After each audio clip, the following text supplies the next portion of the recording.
While last week's video was about a murder that took place in 2011 and was just finally at trial last month, this week's video is about a case that happened really recently.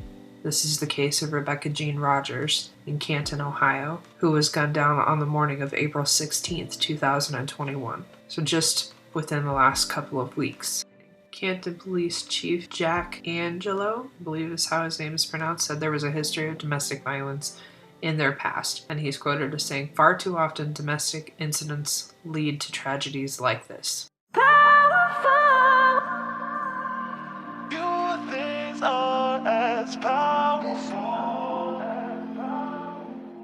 I don't have a ton of information on this case, on like their relationship and their lives. I'm going to give you what I've got, but I appreciate the support in this case that is not common in a lot of cases, and that's why I wanted to highlight Rebecca's story. On the morning of April 16th, around 9:30 a.m., 911 dispatch was receiving several calls about an active shooter in a Bob Evans restaurant in Canton, Ohio. It was reported that customers were hiding under tables, and there were several employees, I believe 6 employees, that were in the restaurant as well as customers, when 54-year-old Richard Nelson walked in. Rebecca Rogers, who was 38 and a mother of 4, saw him, her ex-boyfriend, and took off running down a hallway. Now, whether she saw the gun and that was why she ran, or she just knew that she was in danger at the simple fact that he came in, we're not ever gonna know. But she took off running down the hallway, and he followed her and shot her in that hallway. When law enforcement arrived, she wasn't dead. She was transported to the hospital and then later succumbed to her injuries. Whether she died en route or she died at the hospital, I'm not sure. Because this case is so new, and because Rebecca's Facebook page is largely just pictures, like photographs, it's really difficult for me to give you a lot of information about their relationship. What I do know is that she had made allegations against him in 2017, so 4 years ago, and then she recanted, so she changed her story.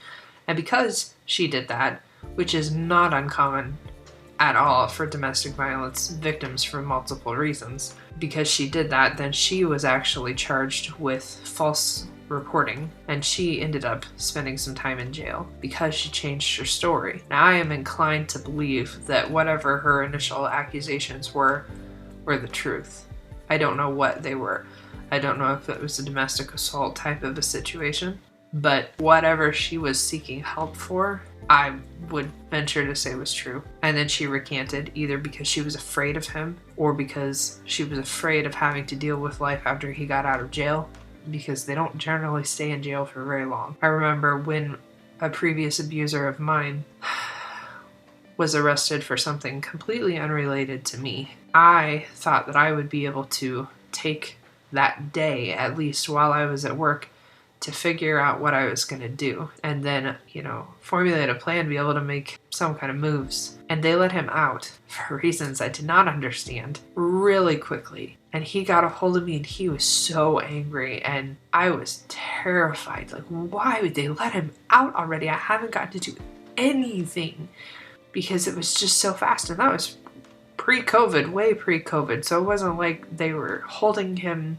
for only a short period of time because they were trying to get him out of the jail like a lot of them are now. They just don't hold him very long. For me, it was a couple of hours, and he was back out and angry with me. Maybe that's what she was afraid of.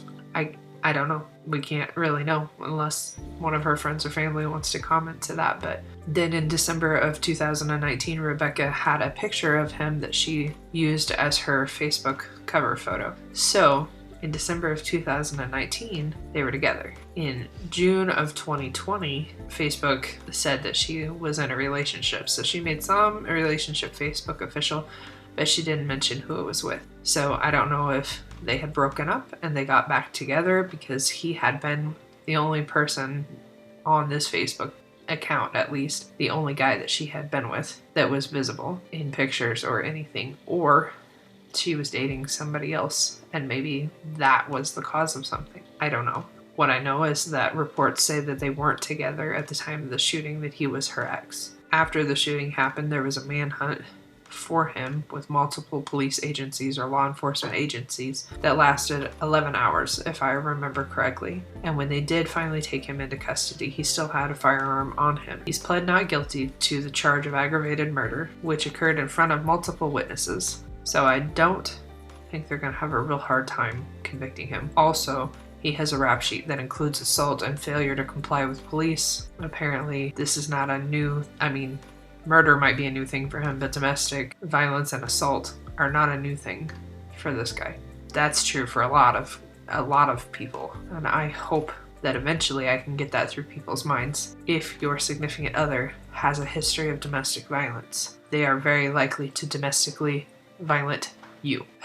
I don't know how much clearer I can say that. Rebecca was the proud mother of a daughter and 3 sons, James, Devontae, Jeremiah, and Brooklyn. And from what I have read and heard, she was very excited about being a grandmother.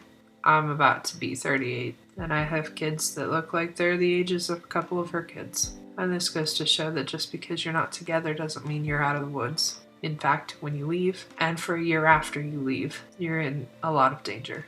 You need to be very aware that you're in a lot of danger, and you need to plan accordingly. Having an escape plan, having safety plans in place, having plans for your kids, and all of this work.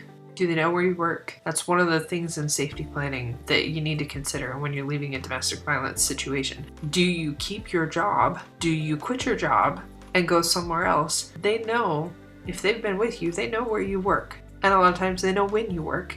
And even if they don't, if they stalk your work, they can figure it out pretty easily. And then you're like a captive audience. They know where you're going to be if they want to do something like this. I have read multiple stories of women that were killed, either in work or going to work or leaving work by significant others.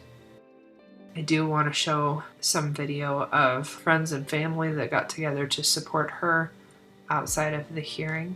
I think it's really cool that people are willing to stand up and say something. I considered just doing a reaction to the news video because, quite frankly, the guy that was interviewing them really irritated me immensely because he kept trying to redirect attention away from the cause of domestic violence. They were trying to bring light to that and to these tragedies that happen. And also he was like redirecting attention away from Rebecca to these women that were there, because to have the light on Rebecca would put the light on domestic violence. And to have the light on domestic violence, for whatever reason, he seemed very against doing. Why they sent him, of all people, to report on that, I have no idea. And I am not against men. I don't have that. I don't believe that kind of stuff at all. But this particular guy, you could tell that he did not sympathize and that he did not understand. And I wanted to do not nice things in response. He just frustrated me because it's that attitude is so unhelpful for making any progress with this stuff. On the other hand, these women and girls, and hopefully some men too, that are standing up and saying love shouldn't hurt. That's not okay. That's pretty cool. If you are concerned about being safe with your significant other or your ex, please reach out for help. The National Domestic Violence Hotline is available 24 hours a day. Their website at thehotline.org is also available with a chat feature. If you are concerned for your safety, then you have reason to be concerned for your safety, and you need to listen. Call that number, chat with them, get online, validate your concerns, and make a plan.